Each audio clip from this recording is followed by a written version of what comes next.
64% du parc automobile en France. Depuis le scandale Volkswagen, les véhicules diesel ont un peu moins la cote. La ministre de l'écologie, Ségolène Royal, avait demandé que ces véhicules passent des tests, non pas en laboratoire, mais dans des conditions réalistes. Et à la lecture des résultats, plusieurs constructeurs vont devoir revoir leur copie. Les explications de Pascal Boulanger et Julien Bervilliers. Les tests mis en place par le gouvernement depuis le scandale Volkswagen se font en conditions réelles. Les véhicules ne sont plus sur des bancs statiques qui permettaient pour tous les moteurs diesel depuis 2011 d'activer une vanne qui améliore les performances anti-pollution. L'air frais arrive par là pour entrer ensuite dans le moteur.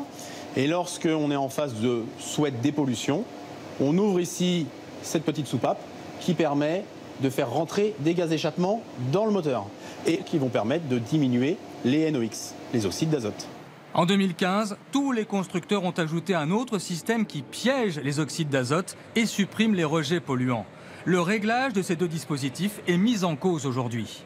Environ 700 000 véhicules Renault, nouveaux ou récents, pourraient avoir besoin d'une mise à jour afin de respecter les nouvelles normes. Cette reprogrammation, gratuite, sera proposée à partir de fin mars. Par ailleurs, Renault va rappeler 15 800 modèles Captur avant leur mise en vente pour des réglages de filtration. Mais la marque aux losanges affirme que cette voiture ne dépasse pas les seuils de pollution. Le scandale Volkswagen est à l'origine de la création d'une commission d'enquête en France qui va entendre dans les prochains jours Ford à propos des mesures faites sur son modèle C-Max notamment, Opel pour son Zafira ou encore Mercedes qui vend beaucoup de moteurs diesel dans notre pays.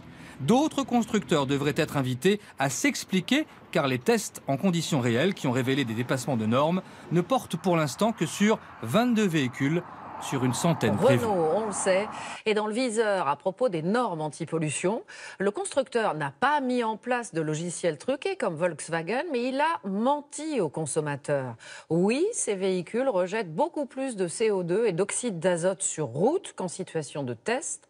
Alors la firme va rappeler 15 000 véhicules et à partir du mois de juillet, les propriétaires des voitures déjà commercialisées pourront demander gratuitement une opération d'amélioration pour être aux normes. Détail et explication, Laurence Decherf, Pascal Caron. Nouveau coup dur pour Renault. Plus de 15 000 modèles Captur seront rappelés par le constructeur. Objectif, vérifier et régler correctement le système de dépollution. Un rappel qui aurait débuté en novembre. On a découvert en juillet qu'il y avait une erreur de paramétrage. L'erreur a été corrigée début septembre et les véhicules sont en cours de rappel.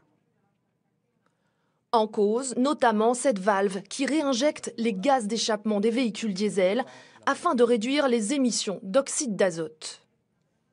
Renault va devoir sûrement reprogrammer pour mieux faire fonctionner sa vanne afin de continuer à diminuer la pollution même dans des phases d'accélération ou de haute vitesse.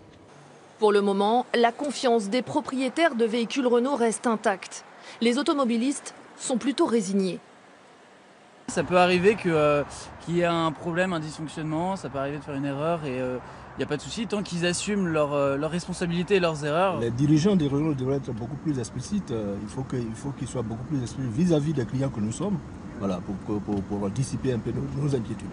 Après la fraude de Volkswagen sur les tests de leurs véhicules, une évaluation a été mise en place en France.